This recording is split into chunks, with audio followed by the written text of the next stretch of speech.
오늘 밤에 새벽에 발표될 관세가 매우 중요하고 우리 그분님들의 대응 전략은 이러시면 될 것 같아요. 이제 둘 중에 하나겠죠. 불확실성이 해소됐다 이러면서 주가가 올라갈 가능성, 그게 이제 가장 베스트 시나리오고, 그게 아니라 최악의 시나리오는 야 이거 심각하네, 거의 전 세계 모든 나라에 대해서 보편 관세를 부과하고 이런 발표가 나왔다 그러면 그날 밤에 미국 시장에서 아주 큰 조정이 있을 수도 있다라고, 그러면 이제 리스크 관리를 좀 해야 된다. 만약에 기대보다가 좋게 발표가 돼서 너무 막 가지 않게 관세가 뭐 적절히 이 정도면 시장이 볼만해요, 견딜만해요 이런다면은 이제 시장이 반등하겠죠. 그때 추격 매수하는 것도 이번 주에는 좀 안 하시는 게 좋겠다. 왜냐하면 목요일날 시장이 그러더라도 금요일날 또 지표가 나와요. 아까 말씀드린 지표가 나와서 지표 때문에 또 주저앉을 수가 있고, 또 하나는 기술적 반등을 하면 분명히 기관 투자가 중에 반드시 어느 누군가는 줄이려는 시도가 저는 좀 나올 것 같다는 이런 생각을 하고 있어요. 이 구간에서는 그분들께서 가만히 계시지 마시고 어떤 내 포트폴리오 중에서 강한 기업하고 약한 기업을 골라서 똑같이 가격이 내렸다 그러면 강한 기업으로 점점 옮겨가고 이런 식의 비중 관리를 해야 다음 구간에서 이제 시장이 안정됐을 때 더 큰 수익을 낼 수 있다는 거죠.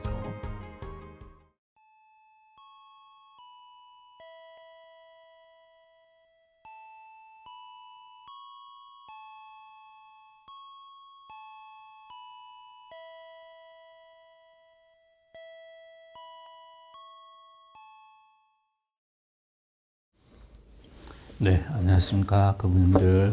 오늘이 4월 2일입니다. 이제 오늘 저녁이 되면 미국에서 관세가 발표됩니다. 미국 시장 종료한 후에 오후 4시든가요? 그때 백악관에서 발표한다 그럽니다.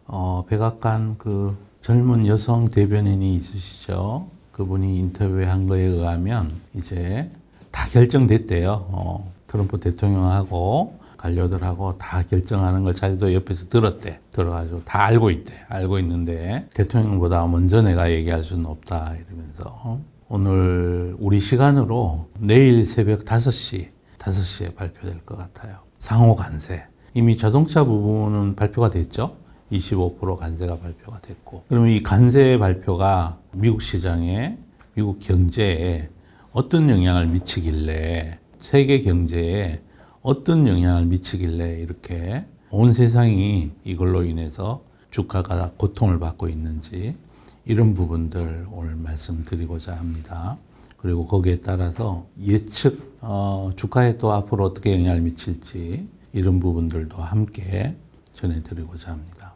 관세를 미국이 왜 저렇게 트럼프 행정부가 저러는지, 그 당위성, 그 지나간 역사를 통해서 뭐 살펴보는 거, 이거 그냥 짧게 말씀드리면 세계화 시대가 만들어지면서 닉슨의 핑퐁 외교 있던 이후부터, 그 다음에 구소련의 붕괴, 소련의 붕괴가 1990년대 이제 막 시작하면서부터 시작된 일이었죠. 그래서 그로부터 또 몇 년이 더 흘러가서 미중 관계가 회복이 되고, 그러고 나서 2000년에 9.11 테러가 있던 그 해에 WTO 체제가 이제 공식적으로 중국이 가입해서 출발했고, 그로부터 지금 한 25년 동안에 중국이 어마어마하게 많은 성장을 이루어냈어요. GDP 기준으로 미국의 66% 정도가 되고, 1인당으로는 중국의 인구가 거의 뭐 어박 15억 명이니까 14억 뭐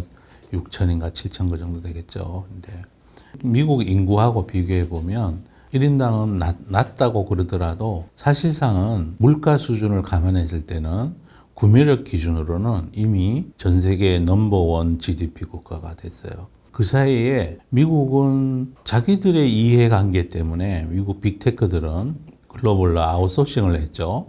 그래서 제가 대학을 다닐 때는 아웃소싱을 안 하는 회사가 이상한 회사로 비춰지고, 주주 가치를 증가시키기 위해서 각 기업들은 원가를 줄여야 되는 게 최대 관심사로 부각했고, 원가를 줄이기 위해서는 인건비가 비싼 지역에서 제조하는 것이 아니라 인건비가 싼 저렴한 지역으로 공장을 분산해야 된다. 그쪽에 가서 소싱을 해야 된다. 그런 바람이 거세게 불었죠. 그래서 먼저 잘 살기 시작한 나라들, 경제가 발전한 나라들이 제조하는 데 필요한 설계도 뭐 이런 것들은 자기가 기술이 있으니까 설계도는 자기가 만들고 제조 공정은 값싼 인건비를 가진 아시아 지역으로 중남미 지역으로 이렇게 분산을 시킨 거죠. 그리고 이거는 중국하고 미국이 친해지기 시작한 것도 영향이 있겠지만 그렇게 함으로 해서 애플이라는 회사가 중국에다 제조 공장을 차렸죠. 그리고 애플은 자기들은 설계만 하죠. 팹리스 회사예요. 뭐 말이 그 아이폰을 팔지만 사실상은 자기들은 만드는 게 하나도 없어요. 설계도만 만들죠. 그래서 뭐 들어가는 거 카메라 모듈은 우리나라 회사가, 반도체도 우리나라 회사가, 껍데기는 중국에 있는 강조에 있는 공장에서 이런 식인 거죠. 그래서 이거는 이제 자본주의가 극도로 발달해 갈수록 또 패권을 가진 나라니까 패권을 등에 업고 글로벌에 싸게 제조할 수 있는 나라들로 제조 공장을 다 옮겨버린 거죠. 이러한 현상이 미국을 굉장히 부강케 만든 원인 중에 하나예요. 지금 트럼프 대통령이 예를 들어 지금 2024년 기준으로 중국이 미국의 무역 수지 흑자가 미국 기준으로 적자가 뭐 2,700억 달러라 그래요. 그리고 또 옆에 붙어 있는 캐나다와 멕시코를 합하면 또 1,000억 달러 가까이 된다 그러고 그다음에 뭐 베트남, 우리나라, 일본, 아일랜드가 있어요. 그래서 애플은 또 그걸 통해가 돈을 많이 벌어서 번 돈을 가지고 애플이 투자 안 하죠. 그죠? 투자 안 하면서 100% 주주환원 해요. 1년에 돈을 2,000억 달러 정도 벌어서 지금도 자사주 사고 있어요. 한 분기에 250억 달러씩 자사주 사고 있어요. 그렇습니다. 그래서 글로벌에서 미국의 빅테크 회사들이 그런 식으로 서비스업으로 창출하는 경상수지 흑자가 3천억 불 가까이 돼요. 그러니까 이거는 지금 트럼프 대통령이 제조업 기반을 자기 나라로 가져오려고 하는 그 로직을, 그런 워딩을 강화하기 위해서 전 세계 나라들이 미국을 착취했다느니 뭐 속였다느니 뭐 이렇게 얘기하는데 사실은 아니에요. 그건 아니고 보통 이제 힘이 없는 나라가 힘이 있는 나라를 대상으로 사기 못 쳐요. 미국이 제일 넘버원 힘 있는 나라인데 거기다가 누가 사기를 쳤겠어요. 자기들이 원해서 그렇게 한 건데 어쨌든 지금 구간에서 그러다 보니 중국이 너무 빨리 이제 급속히 성장을 하게 됐고 미국에서도 한 가지 문제가 생긴 게 고용이 좀 안 좋아지는 경향을 제조업 기반을 그리고 또 하나는 이제 중국이 부상하면서 G2 간에 패권 다툼을 해야 돼요. 그러다 보니 반드시 제조업 기반을 통해서만 그 전쟁이나 유사시에 전쟁이 났을 때 자기 산업 기반을 보호할 수 있는 어떤 반도체 그다음에 내수의 산업에 엄청나게 큰 영향을 미치는 자동차 산업 이런 쪽 그다음 자동차를 또 만들려면 철강 알루미늄이 필수니까요. 그죠? 그다음에 뭐 주택 짓는 거 건설하는 거 여기 들어가는 게 또 뭐 목재 뭐 이런 것들도 있을 수 있을 거고 또 전쟁이 났을 때 치료하려면 또 국민들 건강도 필요하고 의약품 뭐 이런 것들 자국 내에서 원활하게 조달할 수 있게끔 만들겠다는 게 트럼프의 어떤 그 뭐라 그러나요? 경제 논리보다는 그 사람의 그냥 뭐라 그러나요? 정치 색깔? 그걸 통해 표를 얻으려는 것? 그리고 미국 내에 오랫동안 이제 그 러스트 벨트라 그러죠? 그런 데 있던 표를 얻기 위한 어떤 방법? 이런 거라고 저는 생각을 해요. 그런데 이제 관세를 만약에 상호 관세까지 부과해서 오늘 밤에 뭐 25% 관세가 모든 대부분 나라에 대해서 25% 관세가 부과가 되고 또 각 나라들이 25%씩 또 보복 관세를 부과하고 이렇게 되면 어떤 그 리서치 기관의 그 전망에 따르면 블룸버그 리서치 거기서 애널리시스에서 본 걸 보면 전 세계 GDP가 전 세계 국민들이 괜히 부담하지 않아도 될 그런 소비 수준의 하락, 삶의 질의 하락, 이게 뭐 엄청나다는 거예요. 그 중에 가장 큰 게 인접해 있는 캐나다와 멕시코고, 거기는 거의 한 5% 가까이 1인당으로 GDP가 줄어들 거라고 보고 있고, 미국도 2.5%나 줄어든다 그러고, 우리나라는 1.6%, 일본은 0.8%, 중국은 1%, 뭐 이런 식으로 줄어든대요. 그러니까 이 관세가 그 정도로 만약에 보복 관세까지 상호 다 하게 되면 글로벌에 엄청나게 많은 영향을 미치는 그런 현상을 초래할 거라고 주식시장에서는 겁내하고 있는 거죠. 또 미국에서는 인플레이션율이 2.5%나 더 증가한대요. 지금 현재 인플레이션이 이번 달 PCE가 2.8%가 나와서 그것도 놀라운 일인데, 거기에다 2.5가 더해지면 거의 뭐 5%대로 간다고 뭐 이렇게 주장할 수도 있는 거잖아요. 그죠? 그건 최신 리서치 기준으로 그런 얘기를 하고 있는데, 글쎄 그건 조금 어떻게 보면 가하겠죠. 그죠? 그렇습니다. 그리고 또 옛날하고 달리 미국은 또 이렇게 자국 우선주의를 했던 역사가 있어요. 1930년대에 스무트 홀리법이라고 그래서 관세를 대규모로 주변 나라에 부여한 적이 있었어요. 근데 그때는 미국 경제 전체의 수입 비중이 해봐야 뭐 3%, 4%였고, 미국에서 소비하기 위해서 전 세계에서 수입하는 게 지금은 13%까지 커져 있어요. 그러다 보니 당연히 이번에 관세를 매기게 되면 미국 소비자들이 부담해야 될 고통의 정도가 훨씬 커진다. 그래서 이게 미국에 지금 발표되는 지표들 중에 향후의 소비 심리, 그리고 또 기업들의 뭐 이런 심리 지표에서는 미시간 소비자 신뢰 지수, 또 그저께 발표된 제조업 CMI 지수, 아마 조금 있으면 서비스 업체 PMI도 나오겠죠. 그 PMI 지표들이 전부 또 다들 안 좋게 나오는 결과를 초래할 것 같아요. 그래서 내일 새벽에 발표되는 이 관세가 몇 %로 몇 나라에 발표되느냐가 주식시장에 매우 매우 중요한 일이고, 그 대신에 한편으로 생각해 보면 이거는 일정이 오래전부터 이제 예고됐던 거잖아요. 그죠? 우리 또 증시 속담에 예고된 악재는 악재가 아니다. 이렇게 막상 발표되고 나면 아이고 뭐 그래 뭐 이미 주가에 다 반영이 됐어 이러면서 그때부터 랠리할 수도 있어요. 근데 그 대신에 그러려면 이번에 발표되는 게 사람들이 미리 예상했던 범주 아니어야 돼요. 그죠? 그래야 예정된 악재의 범위가 되는 거죠. 그거보다가 훨씬 심각하게 많은 나라에 높은 관세로 많은 품목에 관세가 일제히 부과가 된다면 시장은 심하게 출렁거릴 수 있어요. 그래서 우리 그분들께서 이제 오늘 밤에 발표가 되니까, 발표되고 나면 목요일 날 이제 미국 시장 기준으로 목요일이죠. 그죠? 목요일 날 시장의 동향을 살펴볼 필요가 있어요.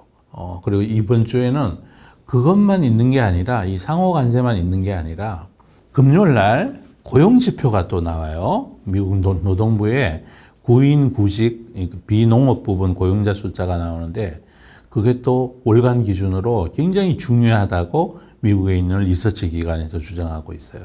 컨센서스가 뭐 15만 명, 14만 명 이 정도 언저리 되는데, 그게 만약에 10만 명 밑으로 떨어졌다 그러면 굉장히 고용시장이 아주 안 좋아진다는 징조를 보인다는 거고, 또 그날 함께 발표되는 게 실업률이 발표가 되는데, 지금 컨센서스가 4.2% 정도 나오는데, 그거보다가 또 심각하게 위로 올라갔다, 나쁜 숫자가 나왔다 그러면 또 금요일 시장이 또 충격을 받을 수가 있어요. 전체적인 시향을 보면 중국이 약간 뭐 알리바바 마인 회장을 뭐 이렇게 따돌리고 신규 투자 못하게 하고 그런 구간이 바이든 행정부 동안에 있었죠. 그죠?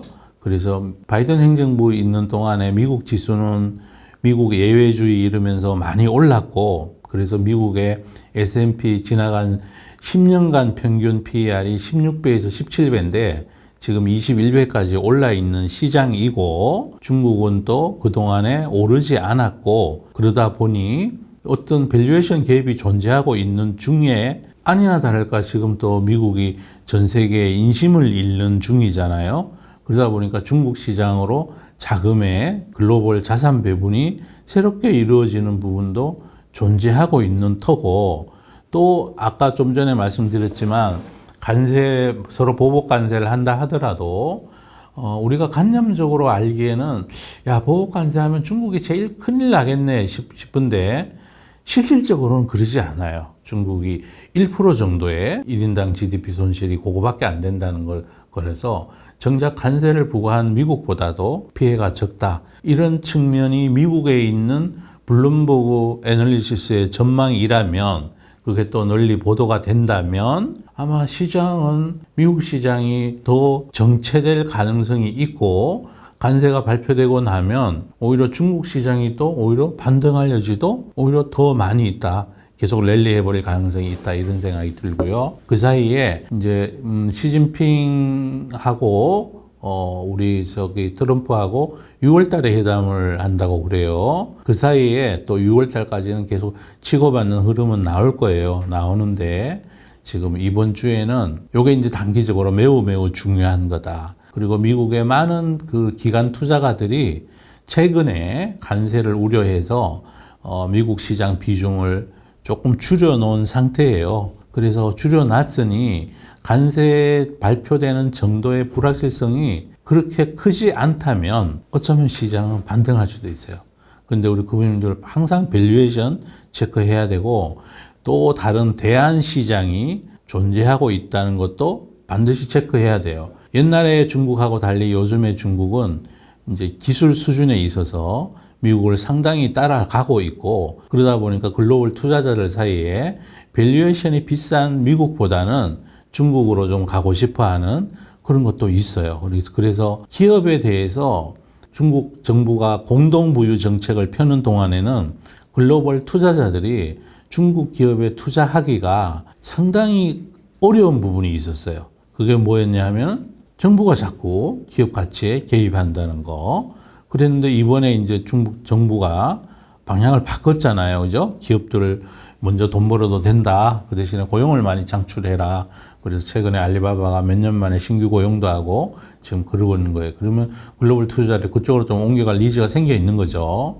그래서 이거는 중국 시장이 글로벌 시장, 미국 시장의 전체 시가총액 대비해서 절반이 안 돼요. 지금 뭐 25%, 30% 정도 되는데, 이제 요 수준에서 글로벌 투자자들은 장기적인 눈으로 보면 이제 중국으로 좀 배팅할 가능성도 생겨 있는 거죠. 대안 시장이 있는 상태에서 한쪽은 밸류가 높고 한쪽은 밸류가 낮고, 거기에다가 관세가 가하게 부과가 되고, 이렇다면은 기술적으로 반등할 때 기관 투자가들은 또 미국 비중을 줄일 가능성도 있어요. 그래서 미국 예외주로 미국 주식만 좋아요 하던 구간은 한동안은 조금은 정체기를 맞이할 가능성이 있어요. 뭐 그렇다고 해서 뭐 미국 시장이 막 많이 꺾어질 거냐, 그렇지는 또 않아 보여요. 왜 그러냐면 코로나 사태가 일어났을 때 미국 시장에 단기간에 뭐 두세 달 사이에 시장이 한 30% 정도 나스닥 기준으로 하락했던 적이 있어요. 근데 지금 일어나고 있는 관세에 관련된 이 위험이 코로나만큼이나 투자자들의 심리 속에 공포일 거냐? 그렇지는 않지 않을까요? 그죠? 그런 측면에 보면 이미 이제 나스닥 지수 기준으로 13%, 14% 이렇게 조정을 받은 터라 여기에서 막 낙폭을 무한정 막 그때 폭포수처럼 떨어질 거야, 이것도 안 맞는 것 같아요. 그래서 하여튼 지금은 오늘 밤에 새벽에 발표될 관세가 매우 중요하고, 우리 그분님들의 대응 전략은 이러시면 될 것 같아요. 우선은 관세가 발표되고 난 다음에 그거에 대해서 시장에서 어떻게 평가하는지를 먼저 지켜보셔야 될 것 같아요. 기관 투자가들, 그 다음에 시장에 있는 투자자들이 어떻게 생각하는지를. 근데 그거 이미 주식을 보유하고 계신 분들은 이제 둘 중에 하나겠죠. 불확실성이 해소됐다 이러면서 주가가 올라갈 가능성. 그게 이제 가장 베스트 시나리오고, 그게 아니라 최악의 시나리오는 야, 이거 심각하네. 거의 전 세계 모든 나라에 대해서 보편 관세를 부과하고 모든 품목에 대해서 관세를 부과한다, 이런 발표가 나왔다 그러면 이제 도망가야 되는 거죠. 뭐 뒤도 안 돌아보고 도망가야 되는 거고, 그러면 그날 밤에 뭐 미국 시장에서 아주 큰 조정이 있을 수도 있다라고. 조정의 폭은 지금 아까 나스닥 기준으로 지금 14% 정도 떨어졌으니까 여기서 뭐 5%, 7%, 5%, 7% 시장이 내리면요. 작은 기업들은 더 많이 떨어져요. 그래서 그러면 이제 리스크 관리를 좀 해야 된다. 그리고 그 사이에 또 봐야 되겠죠. 왜냐하면 아까도 말씀드렸지만 대안시장이 따로 대안시장이 이제 뭐 꿈틀꿈틀거리고 있는 중이에요. 거기에다가 밸류에이션이 그쪽이 더 낮고 거기도 밸류업을 이제 막 시작했고 이런 측면을 봤을 때 미국 시장만 V자로 반등을 해서 갑자기 또 나스닥이 막 2만 가고 이러진 않을 거라는 거예요. 그 다음에 만약에 기대보다가 좋아서 좋게 발표가 돼서 너무 막 가지 않게 관세가 뭐 적절히 이 정도면 시장이 볼만해요. 견딜만해요. 이런다면은 이제 시장이 반등하겠죠? 반등할 텐데 그때 추격 매수하는 것도 이번 주에는 좀 안 하시는 게 좋겠다. 왜냐하면 목요일 날 시장이 그러더라도 금요일 날 또 지표가 나와요. 아까 말씀드린 지표가 나와서 지표 때문에 또 주저앉을 수가 있고 또 하나는 기술적 반등을 하면 분명히 기관 투자가 중에 그게 뭐 예를 들어 아부다비 투자청이 됐던 캘리포니아 연구금이 됐던 반드시 어느 누군가는 줄이려는 시도가 저는 좀 나올 것 같다는 이런 생각을 하고 있어요. 그래서 하여튼 뭐 이렇게 두서가 없는데 이번 주는 큰 두 가지 행사가 있다. 하나가 미국 관세가 결정된다. 그리고 관세가 얼마나 심각하게 결정될지에 대해서 많은 투자자들이 미리 팔아놓은 사람도 많겠죠, 그죠? 어떤 매매 관점, 장기 투자 안 하시는 분들은 이미 주식을 팔아놨을 거고, 이 사람들은 이제 웬만하면 사러 들어오겠죠. 그래서 불확실성이 해소돼서 시장이 올라갈 수도 있다. 왜냐하면 미리 반영된 악재니까 그럴 수 있고, 그런데 만약에 너무 심각하게 관세가 부과 결정된다 그러면 반대 현상도 생길 수 있다. 그래서 이번 주는 참 어려운 시장이에요. 그리고 설사 반등한다고 그러더라도 그럼 이제는 가자 이래서 그냥 V자로 반등할 거냐? 그렇지도 않다. 왜냐하면 금요일 날은 또 지표가 기다리고 있다. 그리고 또 이번에는 대안시장이 생겨나 있다. 라는 측면에서 일방적으로의 어떤 포트폴리오는 이번에 좀 안 맞을 수 있다. 그리고 또 하나는 만약에 관세가 좀 덜 부과되는 쪽으로 시장에서 기대보다가 덜 심각하게 부과가 된다면 미국 시장보다가 우리 시장이나 중국 시장이나 다른 시장이 더 많이 반등할 수 있어요. 왜냐하면 피해를 또 그쪽이 보고 있다고 생각했을 거니까. 끝난 게 아니라는 거. 이번에 관세 부과로 모든 악재가 해소된 게 아니라는 거. 아직까지는 트럼프 대통령의 취임 100일이 4월 30일이에요. 취임 100일 동안 엄청나게 많은 어떤 격변하는 변화를 만들겠다고 그랬으니까 최근에 어떤 정치학자, 국제 정치학자분이 지금까지 트럼프 행정부 온 지가 지금 한 70일이 지났잖아요. 한 7년 된 것 같아요. 그 정도로 엄청난 변화가 지금 7년 동안 이루어질 변화가 한꺼번에 다 생겨 있다고 그래요. 저는 우리 그분들이 뭐 이렇게 배팅을 해가지고 귀신같이 배팅해서 돈 많이 먹는 것도 좋은데 이렇게 세상이 시끄러울 때는 덜 잃는 게 훨씬 좋다. 왜냐하면 이렇게 삐그덕거리는 세상 말고 이제 모든 불확실성이 고정화가 되겠죠, 그죠? 악법도 법이 다 국회 통과하고 공표가 되면 그때부터는 법이 되는 거니까 그러면 이제 그 법을 지켜야 되는 사람들이 가늠을 해볼 수 있잖아요, 그죠? 악재 정도를. 이것처럼 모든 관세 불확실성이 이게 해소되기까지 저는 시간이 제법 남은 것 같아요. 이번에 발표되고 나서 트럼프 대통령도 그랬지만 또 1대1로 협상하겠다고도 얘기를 했고 그러니까 뭐 케이스 바이 케이스별로 국가별로 또 품목별로 이렇게 막 관세 부과율별로 계속 협상을 한다면 앞으로 굉장히 많은 그 불확실성이 노정되어 있는 거죠. 그런 측면에서 우리 그분들께서 조금은 보수적으로 시장을 좀 바라보면서 지켰다가 모든 게 불확실성이 제거되고 안정화되기 시작할 그때쯤 가서 좀 이렇게 좋은 시장에서 위험도를 많이 증가시키는 게 좋지 않을까 싶어요. 어젯밤에 미국의 시장은 올랐고요. 시장은 올랐고 신기하게도 시장이 오르고 위험 선호도가 커지게 되면 국채 금리가 또 위로 올라가야 되거든요. 그런데 어제는 국채 금리가 또 강세를 보였어요. 미국 10년물 국채 금리가 4.1대로 수준으로 떨어졌거든요. 보통 미국 국채 금리가 떨어지면 시장에서는 이걸 이렇게 얘기하죠. 국채에 대한 수요가 많아서 국채를 팔겠다는 사람보다가 사겠다는 사람이 많으니까 채권 가격이 올라가고 금리가 떨어지는 건데, 그러면 안전자산 선호 사상이 선호도가 커져서 국채 금리가 떨어지고 금값이 올라요, 이렇게 얘기하잖아요. 그죠? 어제 미국 시장은 정반대예요. 이상하게 시장도 반등하고 국채 금리는 채권도 강세를 보이고 주식도 오르고 채권도 오르고 두 가지가 다 올랐어요. 이거는 이제 채권 금리 쪽에서는 이번에 관세에 대해서 이거 별거 아닐 거야 라고 생각하고 있다는 거죠. 그런 것도 이제 또 단초적으로 볼 수가 있어요. 그리고 또 당부드리고 싶은 게, 이런 혼란이 다 지나가고 나면 이거는 시장 리스크잖아요. 그죠? 이 시장 리스크고, 이게 개별 기업에 어떤 영향을 미칠지는, 예를 들어 미국의 금리가 올라가고 관세가 올라가고 이렇게 되면 작은 기업들이 더 고통을 받고 현금 많은 기업들은 오히려 혜택을 보겠죠. 그죠? 그래서 펀더멘탈로 돌아간다는 거죠. 결국은 시간이 지나고 나면 펀더멘탈로 돌아가기 때문에 이 구간에서는 그분들께서 가만히 계시지 마시고 어떤 내 포트폴리오 중에서 강한 기업하고 약한 기업을 골라서, 뭐 똑같이 가격이 내렸다 그러면 이거 팔고 저쪽으로 옮겨가고 강한 기업으로 점점 옮겨가고 이런 식의 포트폴리오 비중 관리를 해야 다음 구간에서 이제 시장이 안정됐을 때 더 큰 수익을 낼 수 있다는 거죠. 시장이 이렇게 하락할 때 그냥 나몰라라 그냥 가만히 있으면 안 된다는 거죠. 그런 취지에서 그런 당부 말씀도 드립니다.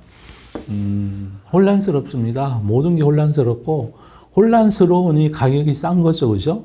그리고 우리 인류는 한 번도 이런 위기를 극복을 안 한 적이 없어요. 그리고 트럼프가 아무리 자기 마음대로 한다고 그러더라도 제 생각에 하나 믿는 게 있는데요. 주가가 많이 내리면요, 미국에 견딜 대통령이 없어요. 특히 미국은 그래요. 금융자산의 70% 이상이 주식 관련된 자산에 있는 국민을 가지고 있어요. 거기 뭐 주가가 여기서 막 진짜 10% 더 내리고 20% 내리고 막 이런다 그러면 대통령의 지금의 정책 방향이 달라질 거예요.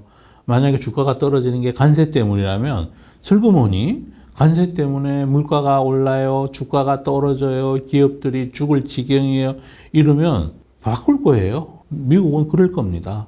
미국은 또 어떤 중앙 집권적인 절대적인 권력을 갖고 있는 정부가 아니라 뭐 4년마다 한 번씩 대통령 바꾸는 그런 권력 구조를 가지고 있기 때문에 국민이 원하지 않는 정책을 계속하지는 않을 거라는 거예요. 그죠? 그래서 우리 미국 주식 가지고 올해 연초에 지금까지 고생하신 그분님들은 또 그런 것도 한 가지 어떤 단초가 될 수 있어요. 그래서 올 연말로 갔을 때는 손해 별로 안 받을 수도 있어요. 지금은 온갖 그 나쁜 얘기들만 하고 있잖아요. 그죠? 그런데 지금부터는 우리 그분님들께서 나쁜 뉴스보다는 낮아진 밸류에이션도 함께 보시면서 이 구간을 지나갔으면 좋겠어요.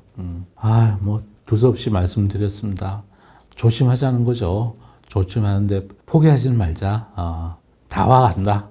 이제 조금만 더 고생하시면 된다. 이제 그렇게 제가 말씀드리고 싶습니다. 감사합니다.